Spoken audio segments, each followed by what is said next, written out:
Ladies and gentlemen, let's talk about winning not as a grand finale, but as a daily mechanism.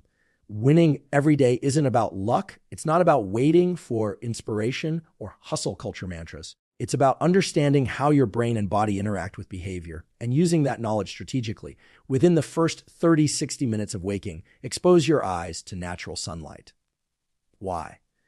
This anchors your circadian rhythm, which regulates alertness, mood, hormonal balance, and sleep. It's the single most underrated neurobiological tool to optimize your day. Even cloudy sunlight is enough. No sunglasses, no screens, just light. Leverage neurobiology, master your brain, master your day. This principle is not motivational fluff. It's grounded in decades of neuroscience. Your brain is not a mystery box. It operates on predictable patterns of chemistry and electricity that influence how you think, feel, and act.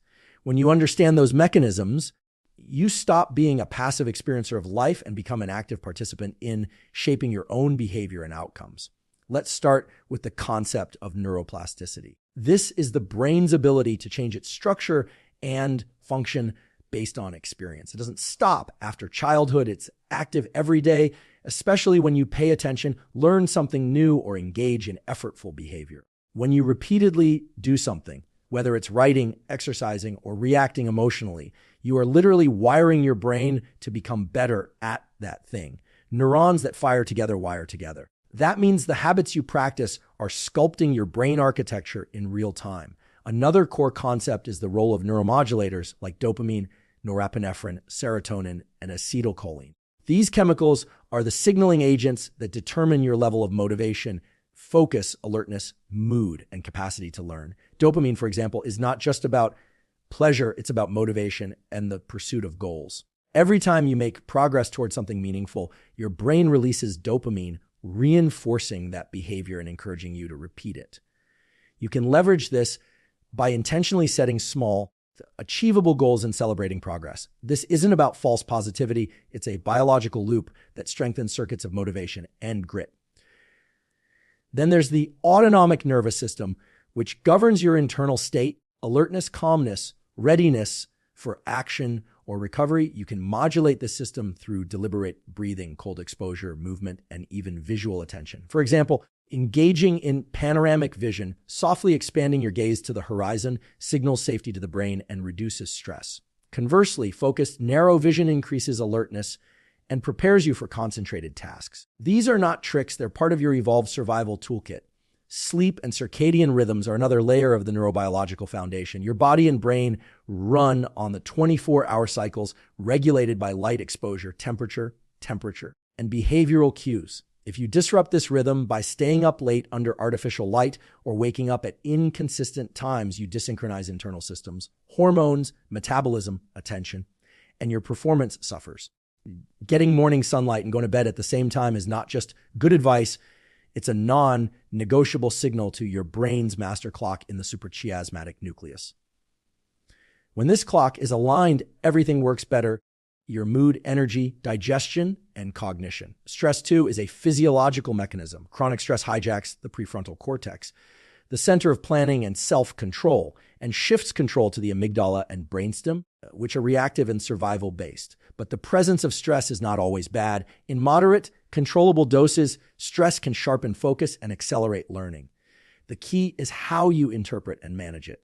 Cognitive reappraisal, mindfulness, and physical recovery tools like sleep, nature exposure, and social connection all help recalibrate your system. What's powerful about all of this is that it means winning the day isn't about waiting for the right mood or pushing harder out of willpower alone. It's about creating the right internal conditions, chemically, electrically, biologically, so that focus, energy, and resilience become your default operating mode. You don't have to hope for a good day. You can design one if you understand the machinery behind your thoughts and actions. Mastering your brain is a daily practice. And when you align behavior with biology, you stop fighting yourself and start working with the most powerful system nature ever built. That's how you win. A short walk, a few minutes of mobility work, or zone 2 cardio primes your nervous system. Movement increases norepinephrine and dopamine, neurochemicals essential for motivation, attention, and learning. Physical action is a lever to shift mental states. Don't wait to feel ready. Move to get ready. Stack small wins early. Momentum is biochemical. The concept of starting your day with achievable intentional victories is not just a motivational strategy. It's a mechanism that aligns directly with how the human brain and nervous system operate. When you wake up, your brain enters a transition state from sleep into full alertness. This transition is driven by shifts in neurochemicals like cortisol, norepinephrine, and dopamine. What you choose to do in the first 60 to 90 minutes of your day plays a critical role in shaping your mindset, emotional state, and cognitive performance for the rest of the day. The idea of small wins is rooted in behavioral reinforcement and the psychology of reward prediction. Every time you complete a task, even something as simple as making your bed, going for a walk, or writing down your goals, your brain registers a sense of progress. That progress is associated with a small but significant release of dopamine, the neuromodulator that drives motivation, attention, and learning. Dopamine doesn't just reward you after achieving a goal. It is primarily about the anticipation and pursuit of goals. So when you complete small tasks early in the day, you are literally priming your brain's reward system to seek out more productive behavior. This creates what's known as a dopaminergic cascade. One small accomplishment leads to a slight dopamine release, which increases motivation, which in turn makes the next task feel more achievable. The more this loop continues, the more your brain associates action with reward. It's a form of psychological momentum, but built on a real biochemical foundation. People often assume motivation must precede action, but in neurobiology, the reverse is often true. Action can stimulate motivation, especially if that action is tied to completion and progress. Stacking wins early also serves to override the brain's natural tendency to conserve energy. Your brain is wired to default to comfort, familiarity, and efficiency. It doesn't want to waste energy on complex problem solving first thing in the morning. But if you pre-select a few small but meaningful tasks and complete them with intention, you create a state shift from passivity to agency. This is especially important for those who struggle with procrastination or decision fatigue. Early success simplifies your mental landscape and sets a tone of control and clarity. Another dimension of this is attentional bandwidth. The brain can only focus deeply for limited periods of time each day, often referred to as ultradian cycles. By achieving early wins, you set up a pattern of disciplined effort within the windows of highest cognitive clarity, typically within the first 4 to 6 hours after waking. During these hours, your ability to perform deep, focused work is at its peak. If these hours are wasted on reactivity, digital distractions, or lack of structure, you lose access to your most powerful mental state. But if you structure them with purpose, front-loading small but deliberate wins, you maximize neurochemical efficiency. Finally, there's the emotional resilience factor. Completing tasks early, especially those that are effortful or uncomfortable, builds confidence. Confidence is not an abstract trait. It is a physiological state reinforced by evidence of your own capability. When you finish something, your nervous system remembers. It builds a reference point for future challenges. That reference point reduces anxiety, increases self-trust, and builds a feedback loop that supports emotional regulation throughout the day. In this way, stacking small wins early becomes a foundation for the rest of your behavior. It's not about starting fast for the sake of speed. It's about anchoring your psychology and physiology in a pattern of momentum. That momentum isn't accidental. It's engineered through deliberate choices grounded in biological mechanisms that are available to you every single morning. When you understand this, mornings stop being something you survive and start becoming something you command. Momentum isn't luck. It's a biochemical strategy you can deploy every day. Cognitive overload is real. Your prefrontal cortex can only handle a limited number of goals effectively. Define one high-impact task, something that moves the needle, and make it non-negotiable. When you win that, it triggers a dopamine feedback loop that reinforces effort and focus for the next task. Control inputs. Dopamine is driven by deliberate action. Every single day, your brain operates under a tightly regulated system of neurochemistry, and dopamine plays a central role. It's not merely a pleasure molecule, as it's often misunderstood. It's the neurochemical of motivation, anticipation, and effort. The levels of dopamine you experience throughout the day are not random. They are largely influenced by your behavioral choices, your sensory environment, and even your thoughts. When you become intentional about the inputs you allow into your system, what you see, hear, consume, and focus on, you gain the ability to shape your motivational landscape in a consistent and sustainable way. One of the most critical insights in neuroscience today is that dopamine is subject to regulation by your own behavior. For example, if the first thing you do in the morning is scroll social media, your brain is being flooded with novelty, fast-paced stimuli, and unpredictability. This creates a strong spike in dopamine that's divorced from effort. That's a problem because the brain adapts to those high spikes by reducing sensitivity to dopamine. This is known as downregulation. As a result, when you later try to engage in meaningful but less stimulating tasks, like reading, working, or exercising, your brain interprets them as dull or even aversive. Not because they are inherently unpleasant, but because you've already spent your dopamine on passive consumption. This is why controlling inputs, especially early in the day, is so critical. The first 90 minutes after waking is a sensitive window for your nervous system. During this time, your brain is transitioning from sleep into wakefulness and establishing the neurochemical tone for the rest of your day. What you feed your mind in that window influences your baseline dopamine and cortisol levels. Deliberate action during this time, such as walking, reading, or setting goals, links effort with reward. That connection is fundamental for long-term motivation.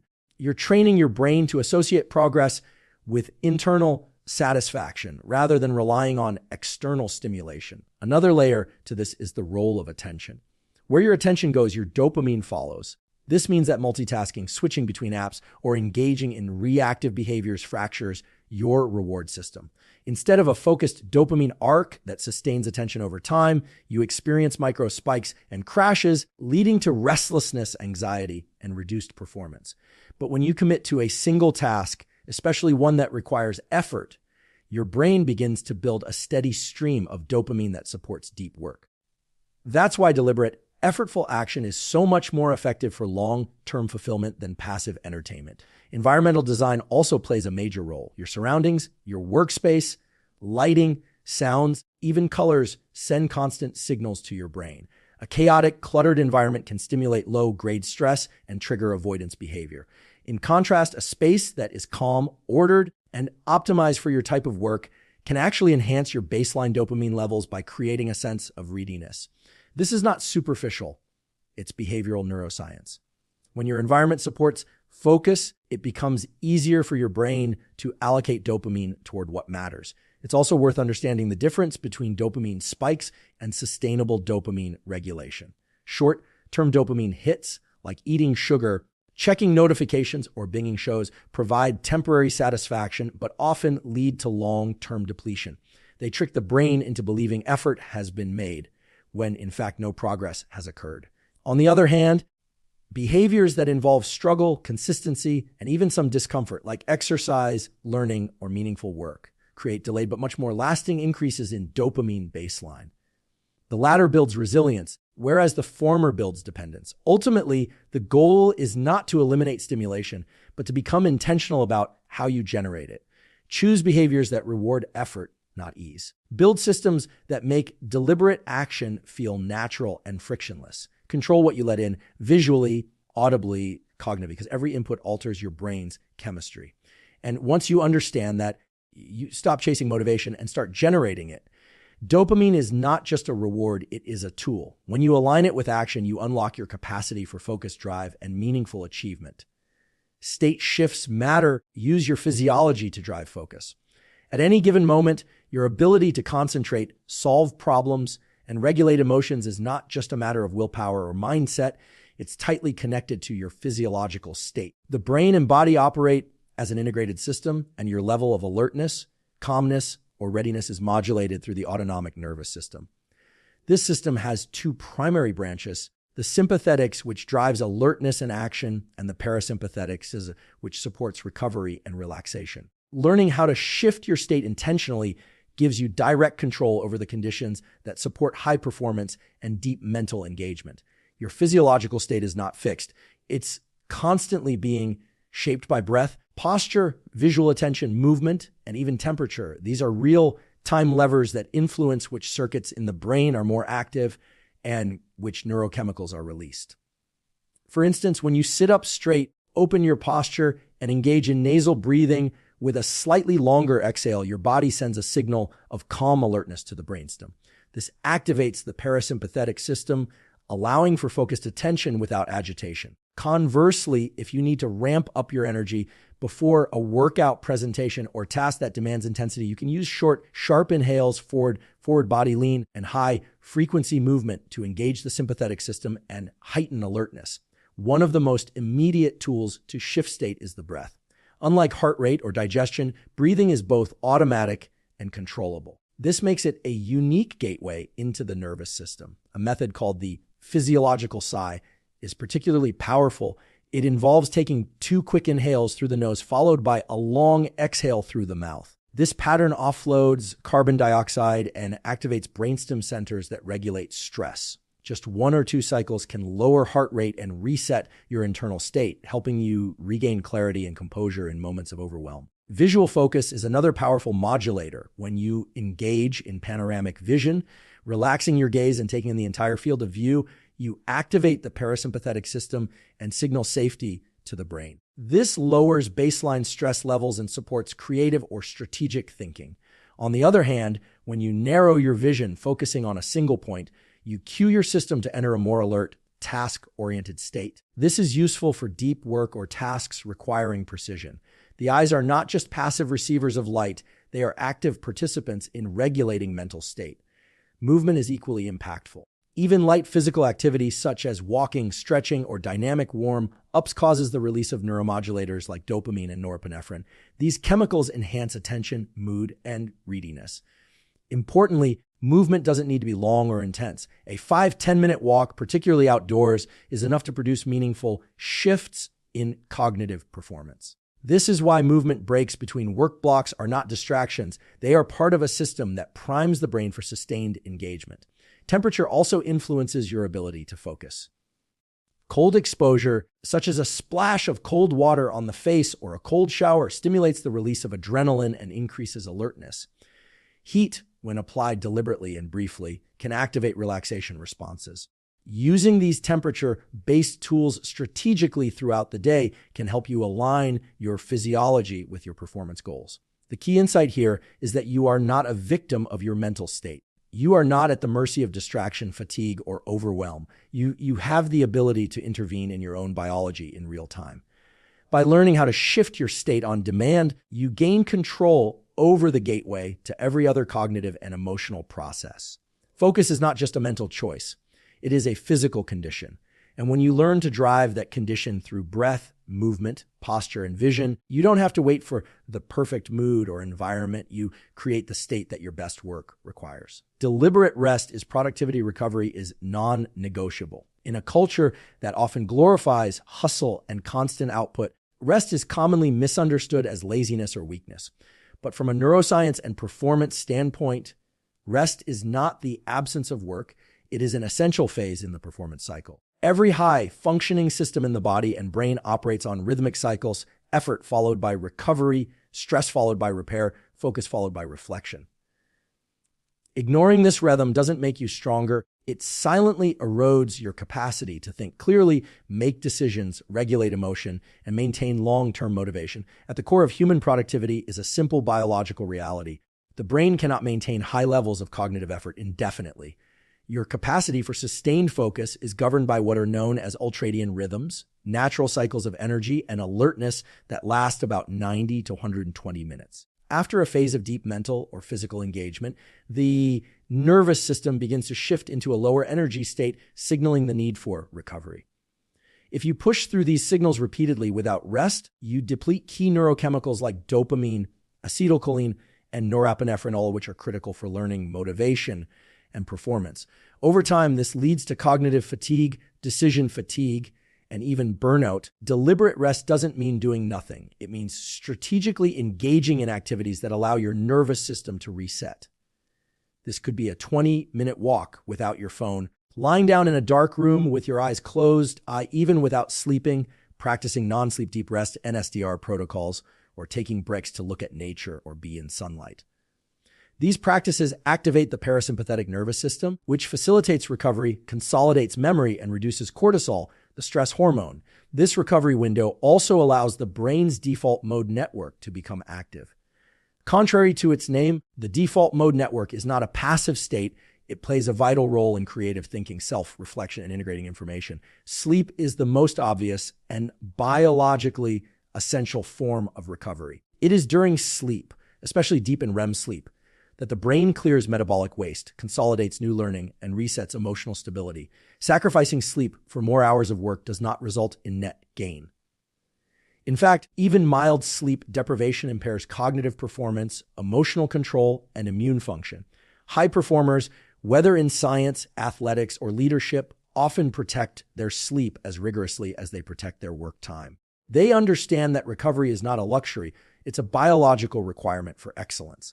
Active recovery also includes proper nutrition and hydration. Without adequate fuel, your brain cannot synthesize the neurochemicals required for peak performance. A lack of hydration, even as little as 1–2%, can reduce cognitive function and attention span. Recovery also includes emotional regulation and social interaction. Positive social experiences, laughter, and genuine conversation all promote the release of oxytocin and serotonin, neurochemicals that support trust, relaxation, and mental clarity. Furthermore, recovery enhances adaptability. The process of neuroplasticity, the brain's ability to change and grow, is heavily dependent on rest. Learning doesn't end when the work ends.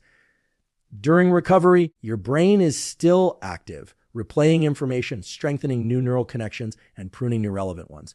This consolidation phase is when temporary memory becomes durable knowledge. Skipping rest isn't just unproductive, it interrupts the very process that makes learning and improvement possible. True productivity is a function of cycles, not sprints. It's not about how long you can work. It's about how well you can oscillate between effort and renewal. Rest is not something you earn after burnout. It is something you schedule to avoid burnout. Recovery is not optional for those who seek sustainable excellence. It is, in fact, one of the highest forms of discipline. When you recover well, you work better, think clearer, and live with more presence. Behavioral consistency is more powerful than motivation design over discipline. When it comes to achieving long-term success in any domain, whether personal growth, professional development, physical health, or mental resilience, it's not the bursts of energy or fleeting motivation that determine outcomes. It's the repeated behaviors you engage in, especially on days when you don't feel like it. Motivation is a transient emotional state heavily influenced by mood, sleep, nutrition, and external stimuli. It comes and goes, often without warning. Behavioral consistency, on the other hand, is the product of systems, routines, and environments that reduce friction and automate positive action.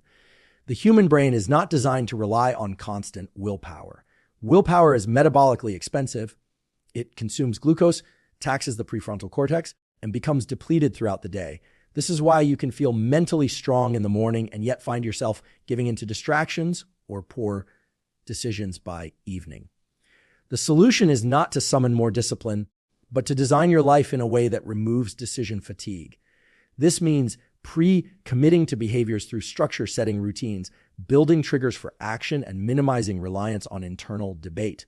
Consistency begins with clarity. You must know exactly what behavior you want to make consistent and why it matters. Vague intentions like get healthy or be productive are too abstract to anchor habits. Instead, you need precise actions like exercise for 20 minutes at 7 a.m. or write 500 words before checking email.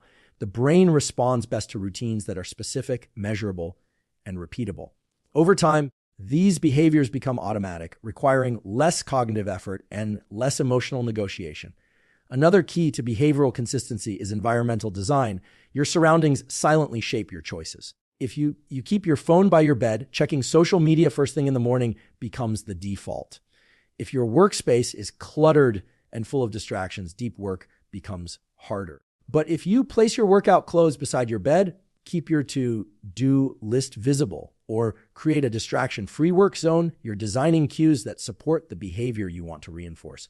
Small changes in your physical environment often lead to massive shifts in behavior because they reduce friction and increase behavioral ease. Reward systems are also essential. The brain learns through feedback. Every time you complete a behavior and feel a sense of accomplishment, it releases a pulse of dopamine, which marks that action as meaningful. This builds positive reinforcement loops. Even a simple act like checking off a completed task, taking a few deep breaths, or acknowledging effort can reinforce the behavior. Importantly, this process works best when the reward is intrinsic, linked to progress, growth, or competence, rather than purely external outcomes like praise or money. Behavioral consistency also requires flexibility. Life will inevitably throw disruptions your way: travel, illness, emergencies, unexpected events. Rather than aiming for perfection, the goal should be resilience. Systems should be strong enough to handle variability. This means having minimum viable habits that you can do even on difficult days. For example, if you can't do a full workout, do 5 minutes of stretching. If you can't write for an hour, write for 5 minutes. The key is to maintain identity and momentum even at a reduced scale. Ultimately, the most successful individuals are not those who are constantly motivated. They are the ones who act in alignment with their goals regardless of how they feel. They've built a behavioral infrastructure that supports consistent effort. They've replaced motivation with design and discipline with systems. In doing so, they've turned high performance from an active force into a natural outcome of how they live. When your life is designed to make the right actions easy and the wrong ones harder, consistency stops being a struggle. It becomes automatic. And from that foundation, excellence becomes inevitable.